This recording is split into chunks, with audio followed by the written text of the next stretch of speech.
Fala, meu povo! Então, vamos dar sequência aqui ao nosso estudo de direito constitucional, bom danado aqui falando de controle de constitucionalidade, tá bom? E para isso a gente vai falar um pouquinho sobre a origem do controle de constitucionalidade no mundo, para poder depois chegar no Brasil, tá certo? E falar mais especificamente da realidade brasileira. Certo, relembrando, pessoal, que o conceito de controle de constitucionalidade, um conceito bem simples, pelo menos, é a verificação da incompatibilidade das normas com a Constituição, tá certo? E a gente já sabe que o controle de constitucionalidade, ele pode, digamos assim, ser dividido, ser classificado em duas grandes classes ou conjuntos, né? Alguns instrumentos entrariam no controle preventivo, que visam evitar que a lei inconstitucional seja produzida, e outros entram no controle repressivo. Quando a lei inconstitucional já foi produzida, como é que a gente faz para retirá-la do ordenamento? Essa é a questão, esse é o tema do controle repressivo. Certo, tá bom. Para a gente entender isso, pessoal, para a gente compreender a origem do controle de constitucionalidade, a gente vai ver que quando a gente vai no livro, a gente acaba encontrando algumas informações um pouco contraditórias, tá certo? Ou pelo menos questionáveis, né? Alguns autores vão dizer que a origem do controle de constitucionalidade se confunde com a origem da própria Constituição, da noção de Constituição, e vão situar isso, né, nas polis gregas, nas cidades e estados gregas, que tinham a politeia, que era uma espécie de organização básica da cidade, era como se fosse uma lei fundamental da cidade, tá certo? Outros autores, ainda falando da Grécia, destacam a existência de nomoi e psefisma, ou psefismata, tá certo? Nomoi eram como se fossem leis mais importantes, leis superiores, e psefismata eram leis menos importantes. Se houvesse um conflito, portanto, o nomoi iria prevalecer, tá certo? Enfim, Marcial vai lembrar que no Reino de Aragão, na Espanha, no século XIII, já existia um arremedo de jurisdição constitucional, né, uma corte denominada consistório, presidida por um Justicia Maior, e aí ele observa, né, veja, conhecesse o título, encarregava-se de controlar as leis do reino. Então existia esse tribunal que faria uma espécie de controle de constitucionalidade. E Poletti vai observar que na Inglaterra as categorias do direito natural foram aplicadas para anular leis contrárias ao common law. Então isso tudo são supostos antecedentes históricos, tá certo? E na verdade, pessoal, isso é muito comum, né? Nos livros, praticamente todo manual vai ter uma evolução histórica, tá certo? Vocês fazem os trabalhos de vocês, artigos científicos, monografias e tal, e vocês falam, né? Geralmente reservam um capítulo para a evolução histórica, e me perdoem a sinceridade, mas o que vocês acabam fazendo, e o que os juristas em geral acabam fazendo, é um anacronismo assim monstruoso, tá certo? Começa que não tem essa coisa de evolução, né? No sentido de sai de algo mais rudimentar, mais precário para algo melhor. Não, o que acontece ao longo da história e nas sociedades são transformações que podem ser para melhor, para pior. Enfim, isso varia até de acordo com o ponto de vista de cada pessoa, tá certo? E não são pesquisas históricas sérias, tá certo? Que nós, juristas, eu me incluo, fazemos a maior parte do tempo. A gente basicamente fica repetindo lugares comuns, tá certo? E, enfim, perpetuando determinados equívocos, digamos assim. Começa, pessoal, para a gente falar de controle de constitucionalidade, é interessante, é necessário a gente falar do próprio Estado, né? Estado constitucional, ou mais precisamente, Estado ocidental moderno, tá certo? O Estado e a ideia de Constituição, como nós conhecemos hoje, vai surgir na modernidade, tá certo? Não antes disso. Então, falar de controle de constitucionalidade antes disso, assim, é no mínimo forçar um pouco a barra, tá certo? Eu trago aqui uma citação, né, do Paulo Bonavides, né, falo do Estado Ocidental Moderno, e trago uma citação do Paulo Bonavides, né, grande constitucionalista paraibano, mas que viveu a vida toda e fez carreira no Ceará. Diz ele: o Estado moderno, em verdade, significa uma nova representação de poder, grandemente distinta daquela que prevaleceu em passado mais remoto, ou até mesmo mais próximo, como foi o largo período medieval, né, a famosa Idade Média. Então, assim, o Estado ocidental moderno, ele vai surgir ali na transição da Idade Média para a Idade Moderna, né? E isso também é uma perspectiva questionável, tá certo? Achar que existe uma Idade Antiga, uma Média das Trevas, né? E uma Idade Moderna, isso também é uma perspectiva extremamente eurocêntrica e questionável. Mas o Estado ocidental moderno surgiu na Europa, a gente vai trabalhar com essa perspectiva, tá bom? Certo, então... esse Estado ocidental moderno, ele aparece diferente do que existiu antes, tá certo? E aparece, sobretudo, em oposição a outras instituições que disputavam poder com ele, como, por exemplo, a Igreja Católica, as corporações de ofício,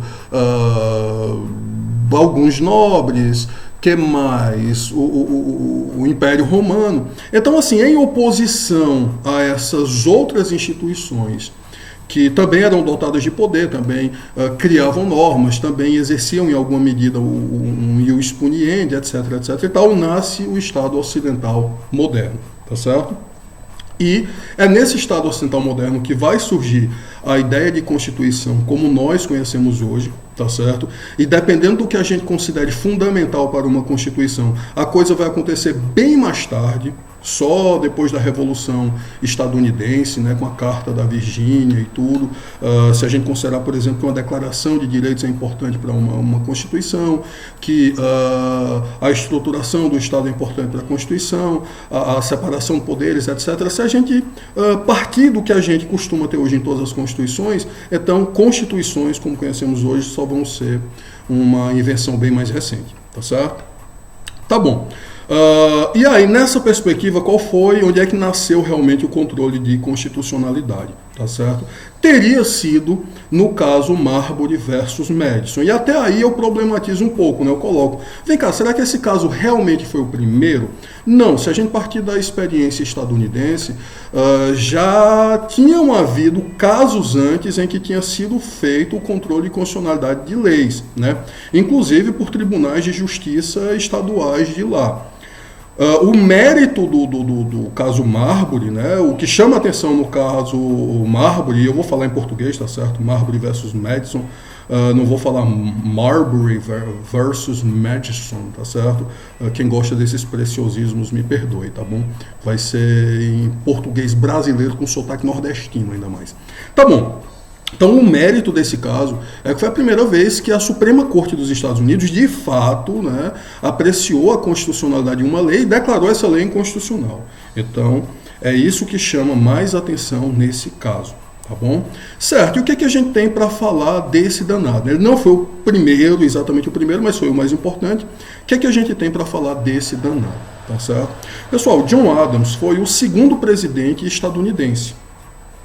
E ele entrou na campanha para a reeleição e ele foi derrotado por Thomas Jefferson em 1800, tá certo? Antes de sair, né, antes de deixar o cargo, ele deixou um testamento político para o Thomas Jefferson. Ele nomeou diversos correligionários para cargos importantes, inclusive do judiciário. Tá certo? Então é aquela coisa, né? Jefferson vai assumir, mas não vai nomear ninguém, né? Se ele prometeu alguma coisa na campanha, se deu mal, que eu vou encher aqui a administração pública, vou encher o judiciário aqui dos meus correligionários e boa sorte para ele tentando governar, sabendo que a oposição vai estar nesses cargos estratégicos, tá bom? Então ele deixa esse testamento político, entre aspas, e dentre essas nomeações estavam John Marshall para a Suprema Corte, né, o Marshall, e o William Marbury para o cargo de juiz de paz em Colômbia, tá certo? Então nomeou os dois. A nomeação de Marshall deu certinho, tranquilo, ele tomou posse, entrou em exercício, tudo certinho, tudo tranquilo, tá certo? No caso do Marbury, a coisa foi um pouco mais problemática. Por quê? O documento de nomeação dele foi preparado, tá certo? Foi assinado, foi selado, mas não pôde ser entregue. Ele não recebeu, né? Antes de Adams deixar o cargo. Então, quando houve a sucessão presidencial, quando Jefferson assume a presidência, né? Ele vê o que Adams tinha feito e ele ordena ao secretário de Estado, na época o James Madison, que não nomeasse o Marbury. Olha, o Adams fez esse negócio aí, saiu nomeando esse monte de gente, mas não nomeia, não entrega a nomeação desse Marbury, não. Deixa esse cara fora aí, não bota esse cara no judiciário, não. Tá certo? Pois bem, diante disso, pessoal, com essa espera, o Marbury deu entrada no Writ of Mandamus, o mandado de segurança, digamos assim, tá certo? Perante a Suprema Corte, né? Ele deu uma olhada nas leis e tudo e viu que tinha essa lei do Mandamus, que dizia, olha, se você for impetrar uma ação, um mandado contra o secretário de Estado, você tem que fazer isso na Suprema Corte, tá certo?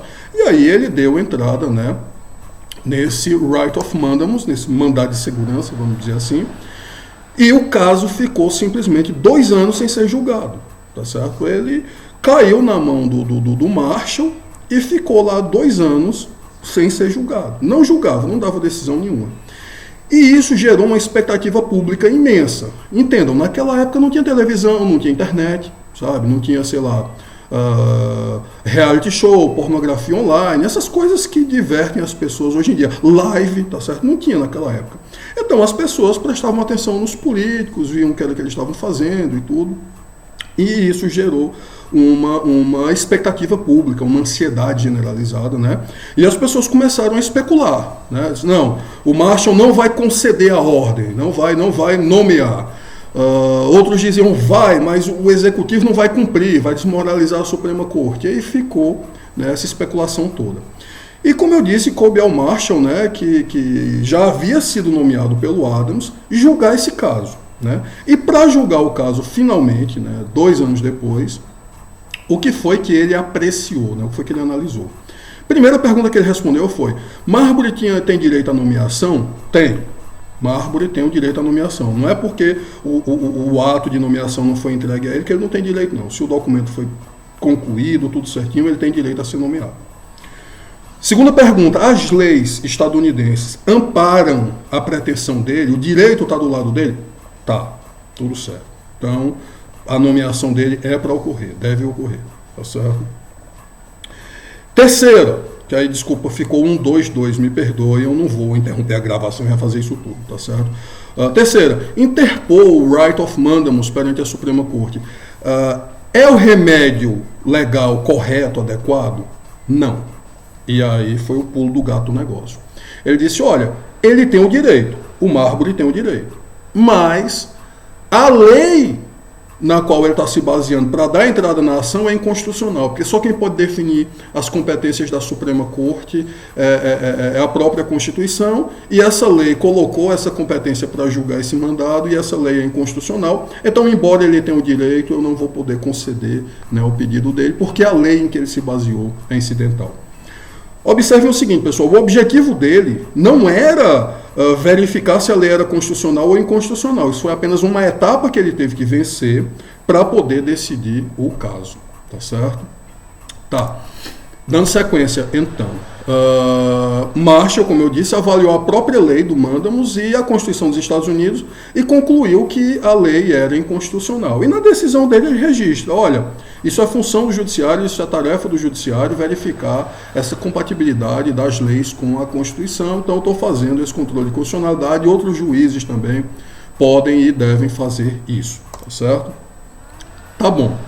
Com isso, pessoal, nascia o controle difuso de constitucionalidade, né? Com isso nascia a doutrina de que todo e qualquer juiz, né, em qualquer lugar, por isso que é difuso, é espalhado, né? Todo e qualquer juiz, em qualquer lugar, poderia apreciar a constitucionalidade de uma lei.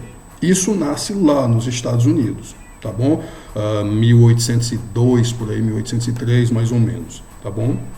É quando isso vai nascer, quando isso vai surgir, o controle difuso de constitucionalidade e, em última análise, o controle de constitucionalidade como um todo, tá certo? A origem real tá aí, tá bom?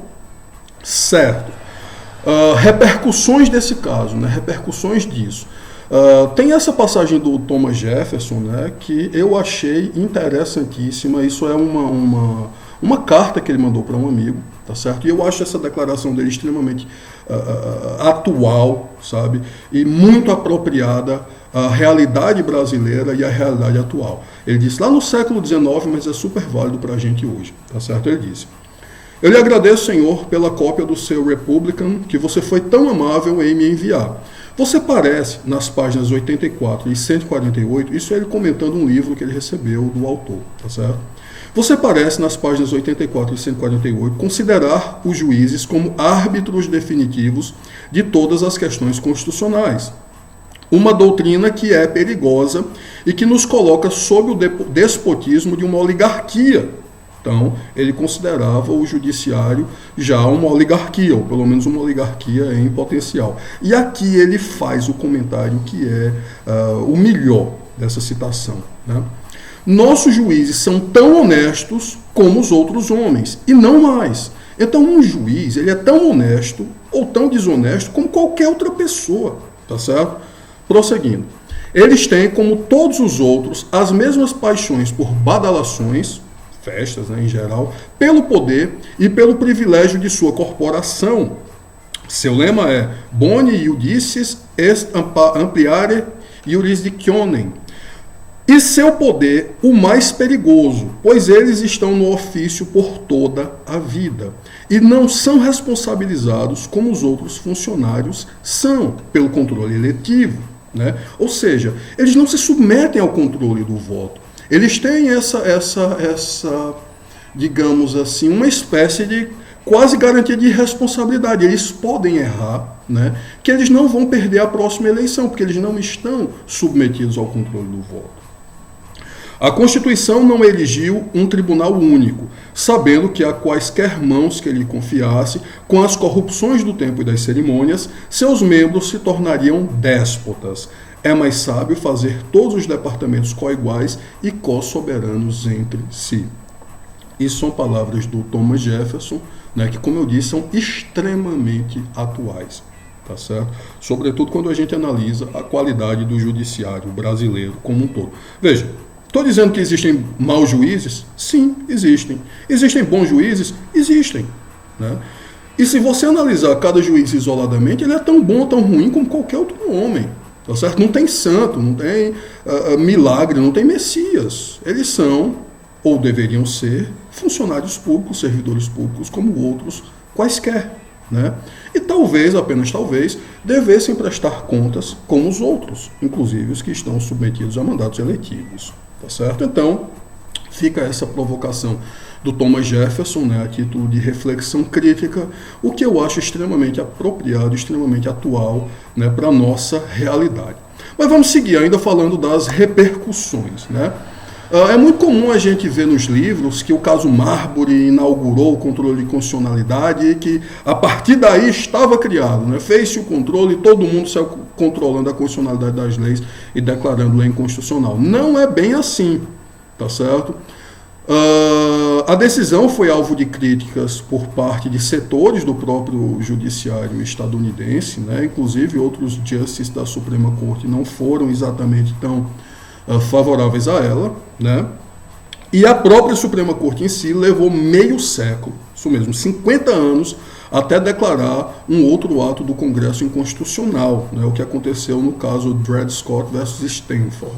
Então, assim, a Suprema Corte declarou uma lei inconstitucional e só voltou a fazer isso 50 anos depois, né? Outra repercussão foi o Hans Kelsen, né, que conhecia o constitucionalismo estadunidense, conhecia a experiência constitucional estadunidense, e sendo um democrata, ele achou perigoso essa coisa de todo e qualquer juiz pode declarar uma lei que foi criada, foi construída pelo parlamento inconstitucional. Então, para a gente refletir, para a gente pensar um pouquinho sobre isso, né? Você elege um parlamentar, esse parlamentar apresenta um projeto de lei, esse projeto de lei é debatido, é votado, né? E nas duas casas do Congresso Nacional, vai para a sanção presidencial, o presidente pode sancionar ou vetar, a gente já viu isso, né? Se ele vetar, volta para o Congresso, o Congresso vai apreciar o veto, e quando essa lei finalmente está pronta, quando ela finalmente sai, um juiz qualquer, Às vezes o camarada não está nem bem intencionado. Entender que essa lei é inconstitucional, convenhamos, isso é perigoso, não é? Isso é uma coisa arriscada. Então o Kelsen, sabendo disso, ele criou a tese do legislador negativo, né? Ele deu origem ao controle concentrado e, enfim, isso é tema para uma próxima aula, tá bom? Certo. Perguntinhas para casa, para estudo, né? Para reflexão, que vocês precisam saber a resposta. Primeira, de quem é a legitimidade ativa no controle difuso? Né? Quem é que pode pedir, né, para que a lei seja, enfim, para que seja analisada a constitucionalidade ou inconstitucionalidade da lei? Primeira questão. Segunda questão, é cabível em quais ações? Né? Que processos isso vai poder entrar? Em que ações isso vai caber? Tá certo? Terceiro, quais juízes têm competência para julgar? É todo e qualquer juiz? Como é que isso funciona? E aqui eu quero que vocês respondam, pessoal, na perspectiva do direito brasileiro. Bom? E quarta, quem é afetado pelos efeitos da decisão? Então, qualquer juiz vai dizer que a lei é inconstitucional e a lei morre para todo mundo. Como é que isso funciona? Para quem essa decisão, né, vai surtir efeitos? Então, são essas questões para estudo, tá bom? E para reflexão. Tarefa para casa, tá certo? Quero que vocês façam a leitura do artigo As Evoluções Históricas e a Historiografia dos Juristas, reflexões sobre o surgimento do Judicial Review, tá certo? O autor é uma pessoa que vocês conhecem, vocês gostam muito, tá certo? Pelo menos um dos autores, né? E eu acho que é um trabalho que vocês vão gostar, acho que é um trabalho bacana, um trabalho interessante, tá bom? Então, esse artigo ele tem o mérito de tentar despertar, tentar ativar um pouco o senso crítico da gente. Então, eu espero sinceramente que vocês gostem, tá bom? E tarefinha para a vida, né? Procure sempre ter uma atitude crítica em relação ao direito, em relação à vida. Às vezes a gente vê a coisa na lei, ou a gente vê a coisa no manual, e a gente toma aquilo como o professor fala para a gente, né? E a gente toma aquilo como uma verdade absoluta, como se fosse uma verdade inquestionável. E não é, né? Sobretudo no direito, em que as coisas mudam às vezes do dia para a noite. Então, assim, procurem sempre ter uma atitude crítica e reflexiva em relação a tudo, tá certo? Especialmente em relação ao direito. Mas em relação às informações que você recebe em geral, tá bom?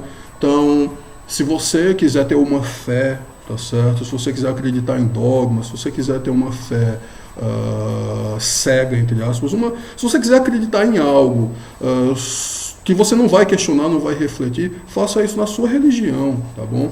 Isso é ótimo para muitas pessoas, né?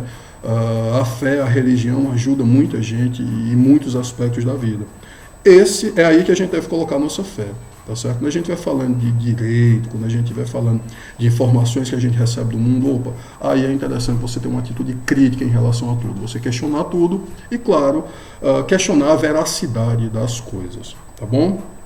Bom, é isso, pessoal. Eu espero sinceramente que vocês estejam gostando, tá certo? Espero que tenham gostado aí dessa nossa introdução ao controle de constitucionalidade, aí, caso Marbury versus Madison, tá certo? O caso Marbury versus Madison é um pouco de momento Nelson Rubens do direito constitucional, né? A gente analisa ali as fofocas ali do surgimento, né?